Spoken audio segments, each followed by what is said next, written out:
오이소 경북 신나는 한글 여행길. 쉬어가기. 금융사기 예방법.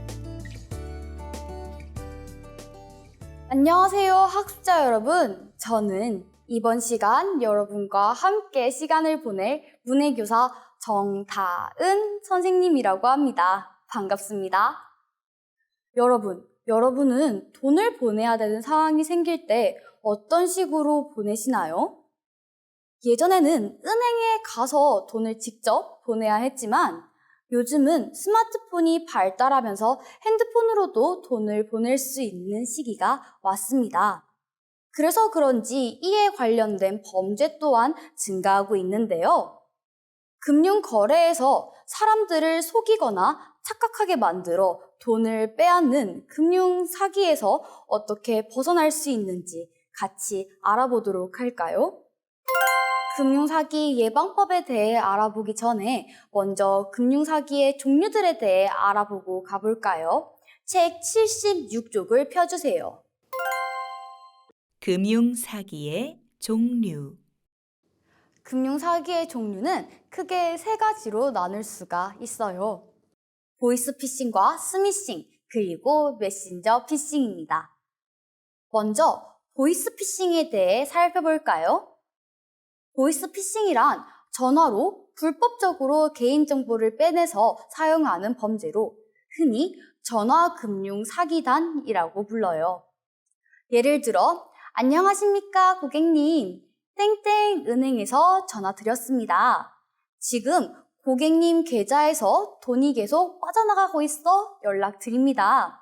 이 사태를 얼른 막기 위해서는 고객님의 계좌번호와 통장 비밀번호가 필요합니다. 라고 하면 개인정보를 요구하는 경우가 많습니다. 두 번째로는 스미싱이 있습니다. 스미싱은 문자 메시지를 이용해 돈을 빼가는 수법이에요. 예를 들어, 나는 물건을 산 적이 없는데 갑자기 거액의 물건이 구입되었다고 문자가 옵니다. 그러며 본인이 아닐 시에는 아래에 적혀 있는 번호로 전화를 달라는 문자가 오는 경우도 있어요. 이때 정말 그 번호로 전화하시면 사기꾼들은 개인정보를 빼갈 수 있게 되는 거죠. 또한 나는 택배를 시킨 적이 없는데 택배가 왔다면서 본인의 것이 아니면 반품 신청을 하라고 사이트를 보내줄 때도 있어요. 절대 그 사이트에 들어가시면 안 돼요. 나도 모르는 순간 내 정보들이 모르는 사람들의 손으로 넘어간답니다.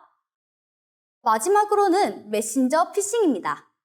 메신저 피싱 또한 스미싱처럼 문자의 형태로 옵니다. 다만 스미싱은 모르는 사이트에 접속하는 것을 조심해야 하지만 메신저 피싱은 아는 사람을 조심해야 합니다. 이게 무슨 말이냐고요? 메신저 피싱이란 사기꾼이 내 가족인 척, 친구인 척 하며 연락을 해 돈을 얻어가는 사기를 말해요. 저의 경우에도 갑자기 있지도 않은 아들이 문자가 와서 엄마, 나 아들인데 갑자기 교통사고가 나서 병원에 왔어. 돈 좀 보내줘. 라고 해서 엄청 황당했던 기억이 있어요. 만약 정말 자녀가 있으신 분이 이 문자를 받았다면 엄청나게 놀라셨겠죠? 이처럼 날이 갈수록 다양해지는 금융사기에 당하지 않고 예방하기 위해서는 어떻게 해야 할까요? 금융사기 예방법.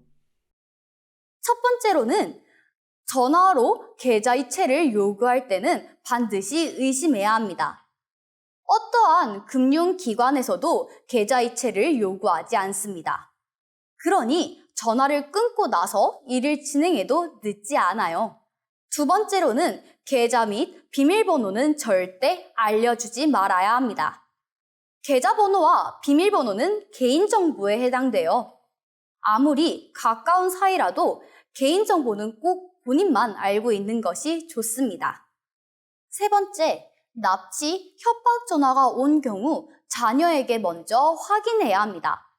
엄마, 도와줘. 나 지금 어딘가에 갇혔어. 엄마가 빨리 돈을 보내야 풀어준대. 나 좀 살려줘. 라며 간절하게 전화 또는 문자가 오면 무조건 자녀 본인과 연락을 해봐야 합니다. 납치 소식에 덜컥 놀라 돈을 보내지 마시고 정말 내 자녀가 위험한지 확인해 보세요. 다음으로 카카오톡이나 문자 등과 같은 메신저를 통해 금전을 요구할 경우 아예 대답하지 마세요. 사기꾼이 지인인 척하며 보냈을 가능성이 높기 때문이에요. 5번째로는 출처가 불분명한 문자는 클릭하지 않아야 합니다.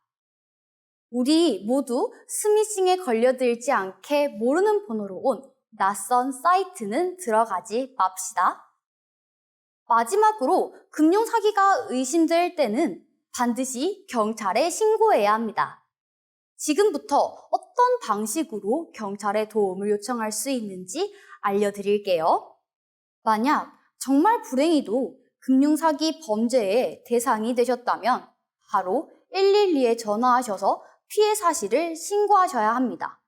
그리고 지급 정지 요청을 해서 돈이 빠져나가는 것을 막아야 합니다. 또한 금융기관 사칭 메시지를 받았거나 피싱 사이트 링크를 받았다면 118에 신고해 주세요. 피해자를 줄일 수 있는 지름길입니다. 더불어 금융사기에 대한 피해 상담과 피해 금액 환급을 원하신다면 1332로 전화해 주세요. 네, 이번 시간에는 금융사기의 종류와 예방법에 대해 알아봤는데요. 사회가 발전할수록 정보를 쉽게 얻을 수 있다는 장점도 있지만 다양한 방법으로 범죄를 당할 수 있다는 단점 또한 있다는 것을 알아보았습니다.